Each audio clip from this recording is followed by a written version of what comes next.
Dear physics aspirants, right now I have the chapter 7.13 of subtopic, and topic is systems of particles and rotational motion.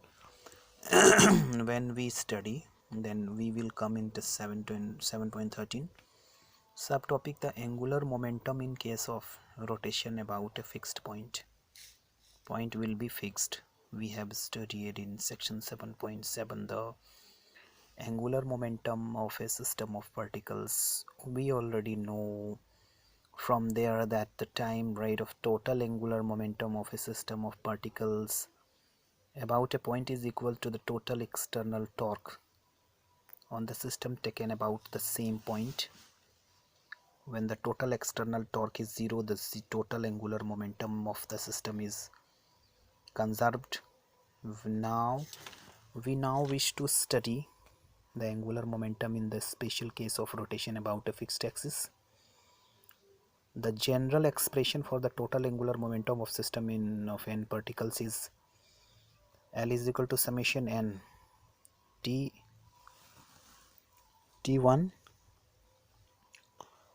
ri and pi are the vectors. 7.25b. First we consider the angular momentum of a typical particle of the rotation rigid body.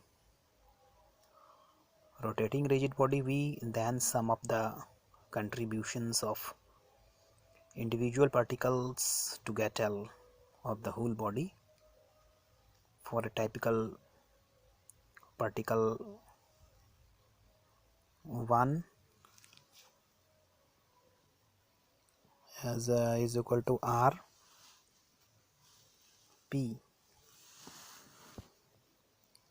I is equal to RP. As seen in the last section, R is equal to OP is equal to OC plus CP, figure 7.17b, with picture is here. With the study of this picture you can understand the subject matter. Here giving the symbolization, significant figures. P is equal to mv, v is vector, I is equal to OC into mv plus CP plus mv vectors. The magnitude of the linear velocity v is v of the particle of P is given by v is equal to symbolization here, and where the r perpendicular length of the CP of the perpendicular distance of P from the axis of rotation. Further, where v is tangential at P to the circle which the particle describes.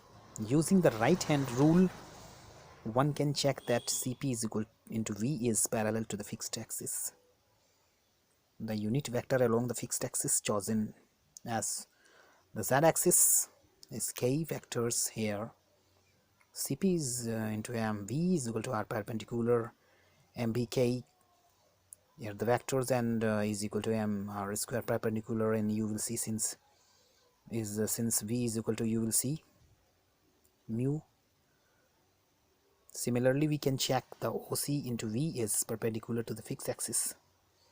Let us denote the particle of I along the fixed axis, i.e. the z-axis. Iz, then Iz is equal to Cp into mb, and is equal to m r square perpendicular mu k, and I is equal to Iz plus OC plus mb. We note that Iz is parallel to the fixed axis, but I is not. In general, for a particle, the angular momentum I is not along the axis of rotation. I for a particle, I and mu are not necessarily parallel. Compare this with the corresponding fact in translation. For particle P and V are always parallel to each other. So I am here, and I is z is equal to Cp into mv and mr square perpendicular omega constant. Here this is the omega, Greek letter. and I is equal to Iz plus OC into mv. We note that Iz is parallel to the fixed axis, but I is not in general for the particular the angular momentum. I is not along the axis of rotation, IE for a particular, and I and omega are not necessarily parallel. Compare this with the corresponding fact in translation. For a particle, P and V are always parallel to each other. For computing the total angular momentum of the whole rigid body, we add up the contribution of each particle of the body, that L is equal to summation I is equal to summation Iz plus summation OC I into M I V I. We denote L and LZ is components of L respectively perpendicular to the Z axis and along the Z axis is equal to L perpendicular is equal to summation OCI into M1 MIVI 7.44a,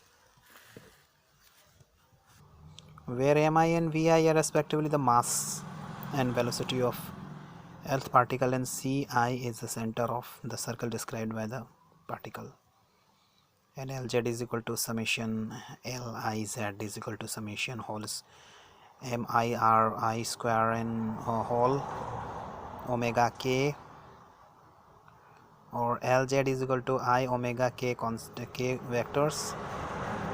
The last step follows since the perpendicular distance of the Lth particle from the axis is Ri, and by definition of the momentum of inertia of the body about the axis of rotation is I is equal to summation MIRI square. Note L, Lz and L perpendicular, the rigid body which we have mainly considered in this chapter are symmetric about the axis of rotation, i.e. the axis of rotation is one of their symmetry axes for such bodies for a given OCI. For every particle which has a velocity vi, there is another particle of velocity vi located diametrically opposite on the circle with the center Ci described by the particle.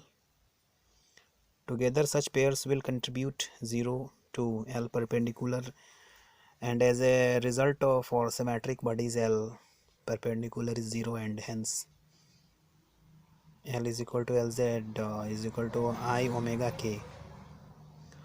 For bodies which are not symmetric about the axis of rotation, L is not equal to Lz and hence L does not lie along the axis of rotation, referring to table 7.1. Can you tell in which case L and Lz will not apply? 7.1 table is here. You will see and you will study and try to understand what has been given for understanding the situation. Let us differentiate equation 7.44b. Since k is a fixed constant vector, we get d by dt Lz is equal to d by dt whole omega I omega whole and again whole and k. Now equation 7.28b states dl by dt is equal to tau. As we have seen in the last section, only those components of the external torques which are along the axis of rotation need to be taken into account when we discuss rotation about a fixed axis. This means we can take tau is equal to tau k, since L is equal to Lz and L perpendicular and direction Lz vector k is fixed. It follows that for rotation about a fixed axis, dLz by dt is equal to tau k and dl perpendicular by dt is equal to 0. Thus the rotation about a fixed axis, the component of angular momentum perpendicular to the fixed axis is constant, as Lz is equal to I omega k we get from equation 7.45a. Here you will see d by dt I omega is equal to tau. If the moment of inertia I does not change with time, d by dt I omega is equal to I d omega by dt is equal to I alpha, and we get from equation 7145c tau is equal to I alpha. We have already derived this equation using the work kinetic energy root. So aspirants, right now we have completed this topic. In next course of action we will discuss conservation of angular momentum, i.e. that will be 7.13.1. It will provide you the better information for understanding the topic system of particles and rotational motion. I have given you the content from the NCERT book +2 level. Thank you for the watching this video. Thank you.